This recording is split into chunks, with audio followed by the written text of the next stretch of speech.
విధానం చూపిస్తానండి. ముందుగా ఒక కప్పు నిండా నువ్వులను తీసుకొని శుభ్రంగా ఒక 2 సార్లు కడిగిన తర్వాత ఒక కప్పుకి 3 కప్పులు కానీ 4 కప్పులు కానీ నీళ్ళని తీసుకోవాలండి. ఎంత తక్కువ నీళ్ళు తీసుకుంటే పాలంత చిక్కగా వస్తాయి, నీళ్ళగా తీసుకుంటే నీళ్ళ పాలులాగా అవుతాయండి.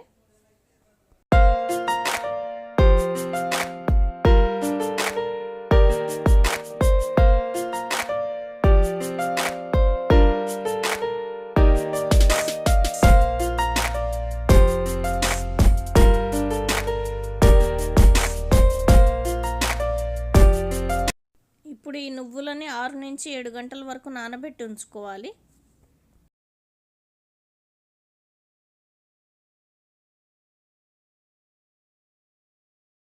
ఇప్పుడు ఒక మిక్సీ జార్ తీసుకొని నానబెట్టి ఉంచుకున్న నువ్వులని అలాగే నీళ్లు కూడా కలిపి మొత్తం మెత్తగా గ్రైండ్ చేసుకోవాలి.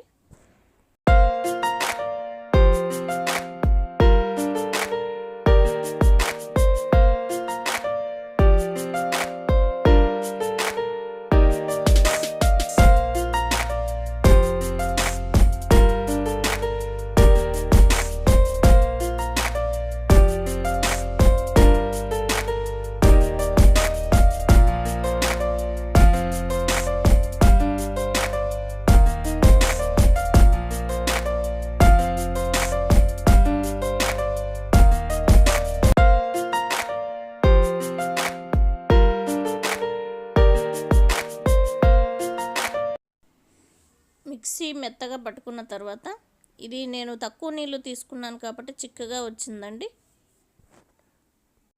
ఇప్పుడు ఒక గిన్నె తీసుకొని అందులోకి శుభ్రమైన ఒక పల్చటి క్లాత్ను వేసుకోవాలి. మనం పట్టి పెట్టుకున్న నువ్వుల పాల లిక్విడ్ని ఇందులో వేసి నువ్వుల పాలని తీసుకోవాలి.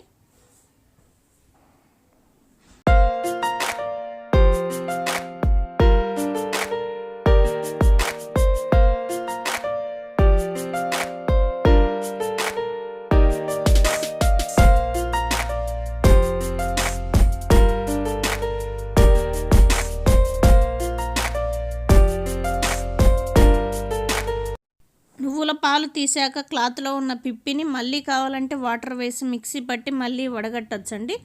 ఇంకా పాలు ఏవి రావట్లేదు చిక్కటి పాలు అనుకుంటే మనం ఆ పిప్పిని పడేసేయచ్చు. ఇలా మొత్తం ఒక గిన్నెలోకి నువ్వుల పాలను తీసుకున్నానండి.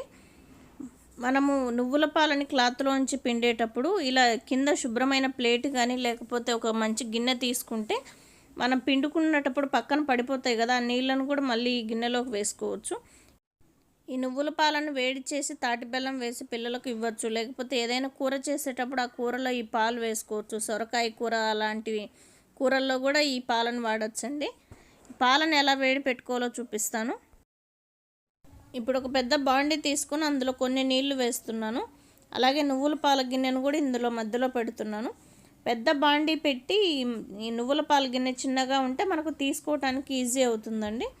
ఇప్పుడు నీళ్లు వేడవుతుంటే ఈ నువ్వుల పాలు కూడా వేడవుతాయి. మనకు పిల్లలు తాగాలనుకున్నప్పుడు గోరువెచ్చగా చేసి తీసేసుకోవచ్చు. ఇలానే వేడి చేసిన తర్వాత పెరుగు కూడా తోడు పెట్టుకోవచ్చండి.